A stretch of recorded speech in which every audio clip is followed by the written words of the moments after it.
La bienaventurada esperanza es un mensaje que predicamos a la altura de Tito, capítulo 2, verso 11 al 13, donde estábamos hablando y explicando primero lo que es la esperanza bíblica. La esperanza bíblica no es un pensamiento, no se define como un pensamiento ilusorio de que algo puede suceder o tal vez suceda, sino que la esperanza en la Biblia se traduce como una firme convicción, ¿verdad? Una firme certeza que se recuesta o que descansa en las promesas eternas de Dios. Y todos nosotros sabemos que las promesas de Dios son en el sí y en el amén. Y yo, este mensaje, quiero resaltar dos puntos muy importantes que me ministraron mucho en este mensaje. Y es número uno, que esa bienaventurada esperanza le da sentido al sufrimiento. Y cuando Pablo escribe en 1 Corintios capítulo 15, verso 32 al 34, dice que si como hombre batallé en Éfeso como contra fiera, ¿qué me aprovecha si los muertos no resucitan? Comamos y bebamos porque mañana moriremos, dice la palabra. Y Pablo estaba hablando de su experiencia, ¿verdad? En ese viaje misionero y esa plantación de iglesia en Éfeso, que se encuentra a la altura de Hechos, capítulo 19 y el capítulo 20 de Hechos, donde Pablo prácticamente invirtió 2 a 3 años más o menos de su vida en ese lugar, ¿verdad? Lleno de una opresión, de brujería y de paganismo. Ahí se encontraba el templo Artemisa. Leemos el texto donde Pablo narra su experiencia que se sostuvo luchando contra fieras. Y esa experiencia él pudo sostenerse porque él sabía que si partía a la eternidad, había una esperanza que también la trae el retorno de Cristo, que es la resurrección entre los muertos. Entonces, cuando esa esperanza es firme y esa esperanza tiene raíces profundas en nuestra vida, entonces el sufrimiento toma un sentido, o sea, tiene propósito. El sufrimiento toma propósito basado en esa esperanza.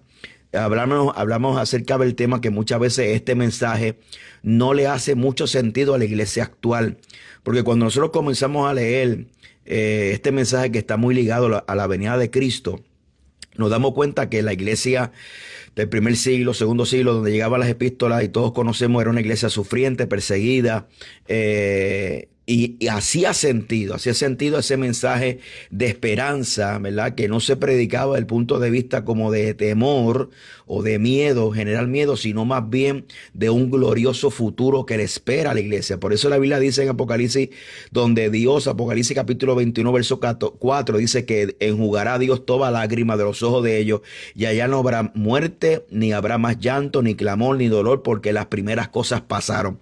Y ese mensaje esperanzador que también lo contiene el libro de Apocalipsis, la iglesia lo entendía de ese punto de vista de que el sufrimiento, y como Pablo también decía, porque esta tribulación momentánea producirá más en nosotros un cada vez más de excelente peso de gloria.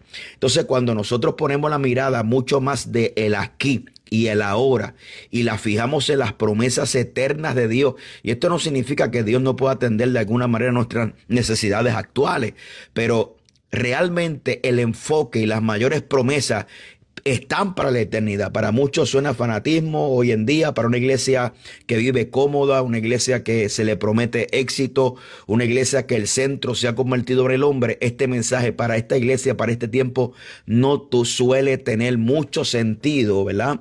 Pero si se predica de la perspectiva correcta, sí vamos a encontrar sentido. ¿Por qué? Porque todos nosotros pasamos diversas pruebas y circunstancias, y más las que son por causa de Cristo. El apóstol Pablo estaba diciendo que recobra, o a través de ese texto, recobra sentido el sufrimiento, recobra sentido las tribulaciones momentáneas, ¿verdad? Las sujetaba desde una perspectiva eterna. Las tribulaciones actuales son momentáneas, ¿verdad? Y no son eternas. Entonces, en ese sentido, cuando nosotros ponemos la mirada puesta en esa gloriosa esperanza del retorno inminente de nuestro Señor Jesucristo, también nos lleva a que nosotros podamos tener esa esperanza, ¿verdad? Y eso que nosotros sabemos que esas lágrimas presentes, aleluya, tienen propósito, ¿verdad? Y tienen sentido, porque Dios enjugará toda lágrima, y esta tribulación momentánea producirá en nosotros un cada vez más excelente y eterno peso de gloria. Y otro punto que me gustaría resaltar es que la esperanza es la que produce santidad.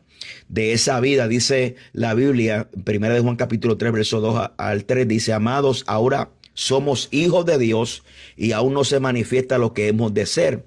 Pero cuando Él se manifieste, seremos semejantes a Él, porque le veremos tal y como Él.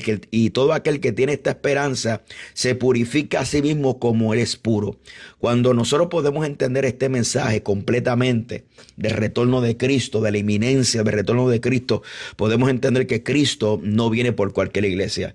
Cristo viene por una iglesia distinta, diferente, no una iglesia que se parezca al mundo, no una iglesia que imite las cosas del mundo, sino una iglesia que sea santa, sin mancha, sin arruga, ni cosa semejante.